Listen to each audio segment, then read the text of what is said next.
আসসালামু আলাইকুম।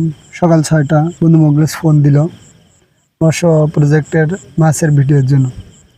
কিছুক্ষণ অপেক্ষা করতে এসে চলে আসলো তার গাড়িতে। আমরা পৌঁছে গেলাম মৎস্য প্রজেক্টে।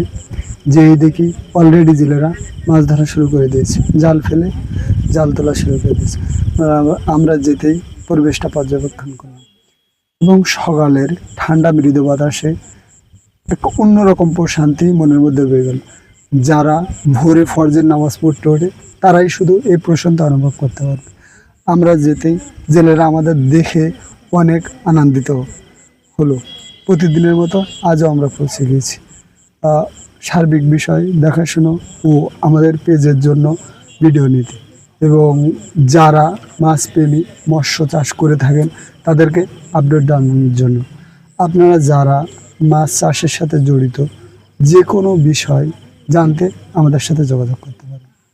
আমরা আশপাশের পরিবেশ নেওয়ার চেষ্টা করলাম। সকালের পরিবেশটা সেই সুন্দর ছিল, মৃদু রোদে হালকা বাতাস, জাস্ট অ্যামাজিং, বুঝাইতেই পারবো না ফিলিংসটা। যারাই এই পরিবেশে আসে একমাত্র শুধু তারাই বুঝতে পারবে। আমরা সর্বদা চেষ্টা করব আপনাদের সহযোগিতা করার জন্য।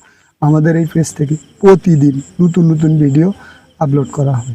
আপনারা আমাদের সাথে থাকবেন এই আশা ব্যক্ত করছি এবং আমাদের থেকে যদি কারোর কোনো সাহায্য আশা থাকে, কোনো সহযোগিতা পেতে ইচ্ছে থাকে, তাহলে আমাদের সাথে নির্দ্বিধায় নির্ভয় যোগাযোগ করতে পারেন।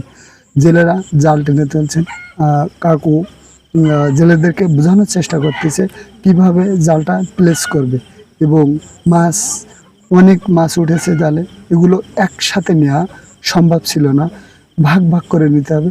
উনি জেলেদেরকে সেটাই বোঝানোর চেষ্টা করছে এবং জেলেরা সে অনুযায়ী জালটা ভাগ করে নিয়ে একটা ছোট খণ্ড করে নিয়ে মাছ তোলার চেষ্টা করতেছে।